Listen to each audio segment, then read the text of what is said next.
I put out a question yesterday, both here on YouTube on the community page as well as on Twitter, regarding the upcoming offseason and the impending decision for the Chicago Bulls and whether or not to extend both Coby White and Ayo Dosunmu, because I'm actually very curious to see where Bulls fans are at on this topic, and the poll actually generated a lot of discussion and debate on which player the Bulls should choose, and I even saw a lot of comments saying, why would the Bulls need to choose? Who says they can't just keep both? Well, in this video, we're going to be explaining why the Bulls can't and won't keep both Coby and Ayo for this upcoming season, and then we'll discuss which player they are more likely to prioritize and why. So what's going on, everyone? You're listening to Bulls Central here. Hope you're all doing well. Be sure to subscribe to the channel, by the way, as we are just a few subs away from 32,000. About 42% of you watching are not subscribed. So if you enjoy the content, give it a sub, and I'll be sure to keep putting out more Bulls content for you all. Now, going into the offseason, the Bulls have 4 players on their roster who are set to become free agents, 2 of which are unrestricted free agents in Nikola Vucevic and Javonte Green, and the other 2 restricted free agents in Coby White and Ayo Dosunmu. Now, Derrick Jones Jr. and Andre Drummond could become free agents if they opt out of their player options, but I have a hard time seeing them doing that unless they think that they can get more from another team, which I guess maybe for Drummond, if he's preferring to go to more of a contending team or have a bigger role on another team, then maybe the money won't mean as much to him. But for the purposes of this video, we're going to assume they take their player options to remain with the Bulls for this upcoming season. Now, the other thing to note is the projected salary cap for next year, as well as the luxury tax threshold, and what the Bulls have committed to the following season is important. As it stands, the Bulls have $120.3 million on the books for the 23-24 season. The projected salary cap across the league is $134 million, and the luxury tax line is projected to be $162 million, which would mean the Bulls would have roughly $42 million to work with to keep them below the tax line, which is important because we all know the Bulls' cheap ownership is not going to pay the luxury tax. They have only paid the luxury tax once in its franchise history, even through the dynasty years. Yeah, one of the biggest markets in the NBA has only paid the luxury tax once, but the Reinsdorf's cheapness is a topic for a different day. But just know that you should treat the luxury tax line for the Bulls as a hard cap. There is no getting around it. Now, the good thing about re-signing your current players with their bird rights is that you're able to use their salary to operate over the cap as opposed to signing a free agent outright. But regardless, they're not going to be going over the tax threshold. But anyway, back to the point on why the Bulls need to choose between Ayo and Coby and why I feel it's very unlikely the Bulls will extend both of them. First things first, the Bulls are going to extend Vucevic. Now, you might have mixed feelings on that, I do myself, but the fact of the matter is the Bulls need a starting center. And unless they're doing some kind of sign-in trade, I don't see them moving on from Vucevic. And to be honest, given the market for older centers isn't all that high, especially when most teams already have starting center spots covered, there just aren't going to be a ton of options for Vucevic. That being said, he is an unrestricted free agent. He can go wherever he wants and even take a pay cut to go to another team, say if he wants to go to a contender to maybe have a lesser role. But I just don't see that with Vucevic. I don't see a world in which he would want to have a lesser role coming off the bench for some other team or just going to a rebuilding team, which a rebuilding team likely wouldn't want Vucevic anyway given his age.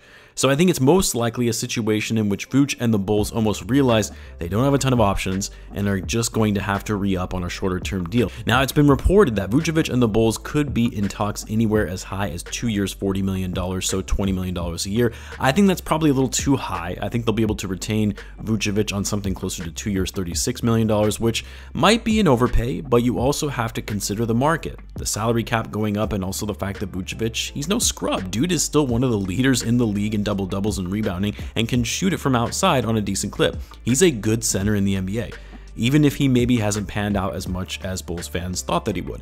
Now, why is all this important as it relates to Ayo and Coby? Well, if you're already committing $18 million a year to Vucevic, which again, this is just me speculating on what he's going to get in a contract, but at $18 million, that leaves you with $24 million before you go into the luxury tax. $24 million to spend between Coby, Ayo, and Javonte. Again, this is also assuming the Bulls don't look to try and sign other free agents, which impact their overall cap as well.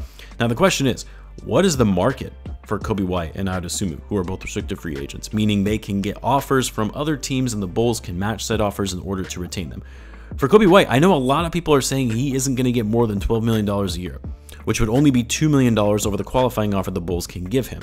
As much as I would be fine with Coby on a $12 million a year deal, there will be some teams who will be willing to overpay for him, teams who are in desperate need of shooting, and a young shooter at that who has also shown improvement in his 4th season in the league, especially on defense. Former number 7 overall pick, only 22 years old, upside potential, has shooting, albeit inconsistent shooting. He's going to get more than $12 million a year. I would not be shocked to see Coby getting closer to $14 million a year, something in the range of 3 years, $40 to $42 million. And I said it recently in another video, I have a hard time seeing the Bulls matching that kind of offer sheet for Coby White. Not when the expectation is that, hopefully anyway, Lonzo Ball is coming back, and the fact that they have such a limited cap space as it is, and they know they need to make changes as a whole. Bringing Coby back at $14 million is just too much, but let's assume they sign Coby to $14 million. With re-signing Vucevic and Coby on those deals, that would leave the Bulls with $10 million of operating room before hitting the tax line. Now, I do think because Ayo has regressed slightly, they likely could get him on a pretty team-friendly deal, maybe somewhere in the range of 2 years, $16 or $18 million, which will leave a small amount of wiggle room, $1 to $2 million below the tax line. But that means no Javonte Green. And that would also leave little to no room in signing other free agents for what would be their 2 open roster spots, considering Javonte wouldn't be re-signed in this instance, and then Carlik Jones, of course, since they filled him with that spot that Goran Dragic left after he was waived. Bulls aren't going to leave 2 open roster spots, and they're also not going to pay the tax. Thus, it gets us to why they're going to need to choose between Coby and Ayo. Because rather than pay both of them sizable contracts, they're going to want to fill out the roster on cheap minimum deals. Now, my guess as far as who the Bulls would be prioritizing between the two, I've said this a little bit before, and I'm not necessarily saying it's the right move, but I think what the Bulls are most likely going to do is extend Ayo over Coby. Why? Well, you're likely going to be able to get Ayo for cheaper, and we know that is music to the ears of the Reinsdorfs, which leaves more room to work with to potentially sign other free agents, or maybe in this instance, re-sign Javonte Green, who you can also get on a cheap deal yet again because he's been injured, so his market value is pretty low.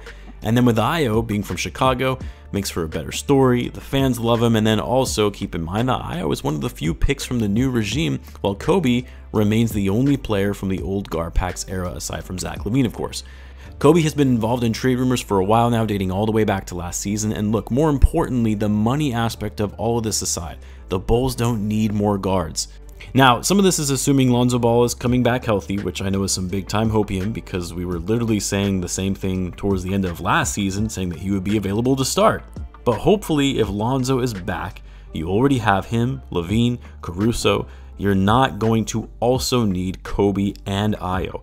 One of them will do as a backup 1 or 2, and given Coby is going to cost more, probably has more upside potential than Ayo, but Ayo also is a better defender and a more versatile scorer with his ability to slash the basket.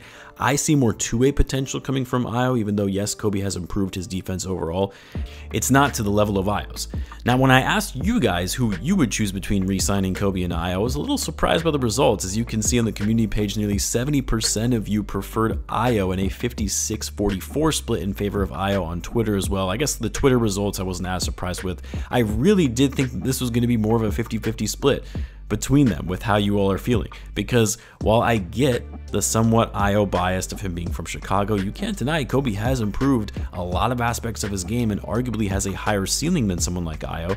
So anyway, I thought the responses would be a bit more mixed, but I guess you guys really want to keep Ayo. I say that as if I disagree. I personally, if I had to choose, would also prefer to keep Ayo over Coby. I just value two-way players on this team more, and even though the Bulls need shooting, desperately need shooting, and Coby offers that, they need someone who is more of a consistent sharpshooter, which Coby is not.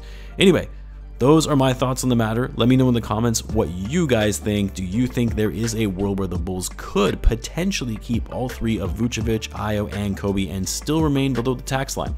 Let me know in the comments. As always, be sure to subscribe, and I'll see you guys in the next one.